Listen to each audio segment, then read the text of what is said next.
Asalamu alaikum Mheshimiwa Waziri Mkuu, na pole na majukumu.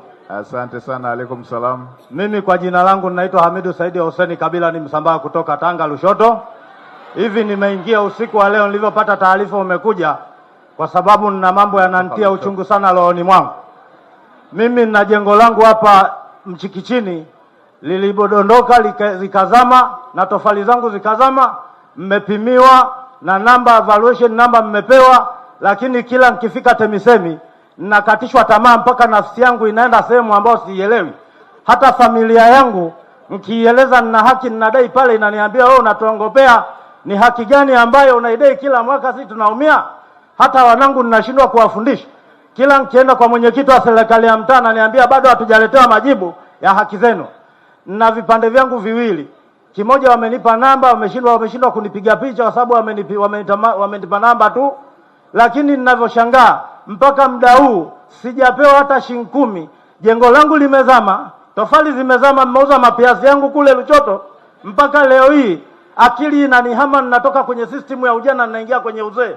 Ninatoka mvi bila sababu kwa kuwaza mali yangu Mheshimiwa Waziri Mkuu nitaipataje? Kwa hiyo ninachokuomba, kwa sababu wewe umeletwa na Mwenyezi Mungu na uongozi ni kalama. Hiyo ni kalama umepewa na Mwenyezi Mungu ya kututetea sisi wanyonge.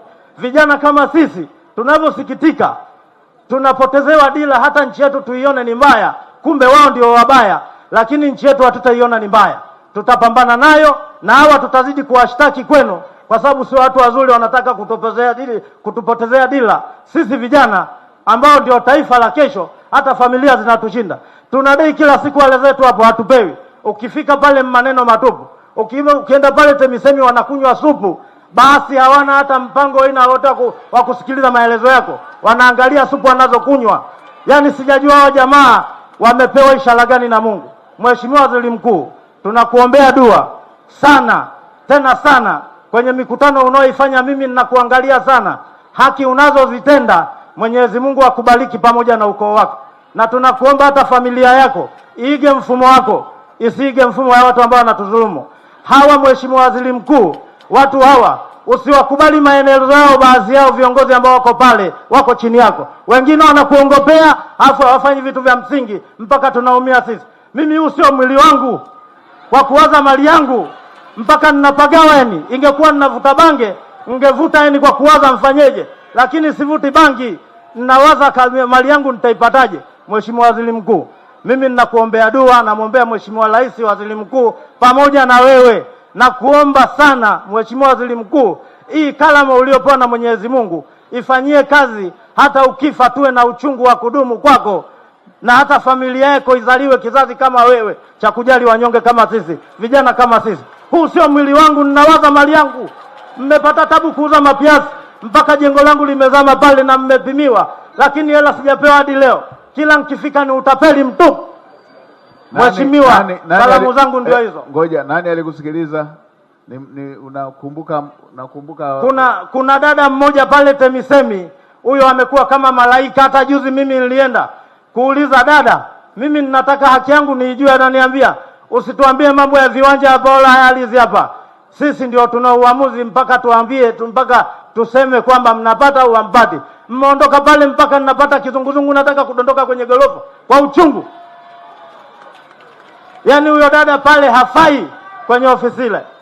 Kwa jina tu ngemjua, ngemtaja hapo kama ogopa. Na ninaomba haya maelezo ninayoongea wasije wakatufanyia mambo ya ajabu, kwa sababu ukiongea ukweli jioni wanaweza wakakutupa baharini, tupe familia zetu. Hawataki kuambiwa ukweli. Nilishataka nimjue huyo ili niweze kuchukua hatua. Sasa chumba gorofa ya 7. Huyo dada sasa usiende mbali. Nilitaka nimjue huyo ambaye hajui wajibu wake, wapo ofisini. Sasa njoo hapa pembeni hapa uonane na naibu katibu mkuu wa TAMISEMI, tuko naye hapa. Njoo uonane na naibu katibu mkuu TAMISEMI, hebu muunganisheni hapa ili jambo lake lifuatiliwe.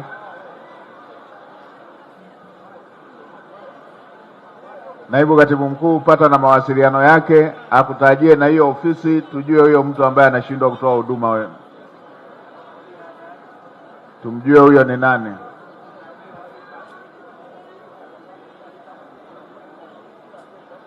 Yaani huyo afisa wa TAMISEMI anamjibu vibaya mpaka mtu anayetokea Lushoto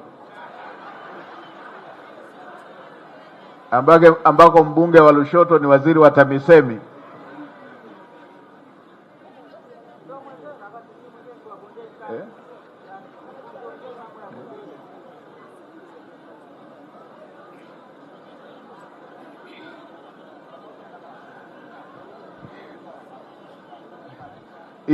Hii tutaifuatilia tujue undani wake.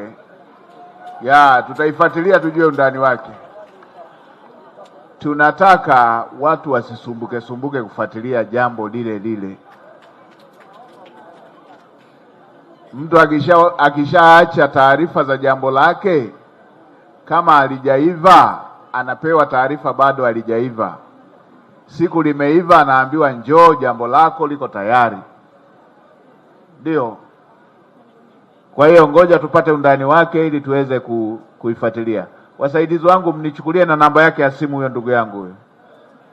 Na mimi nitafuatilia. Haya, tupate maelezo ya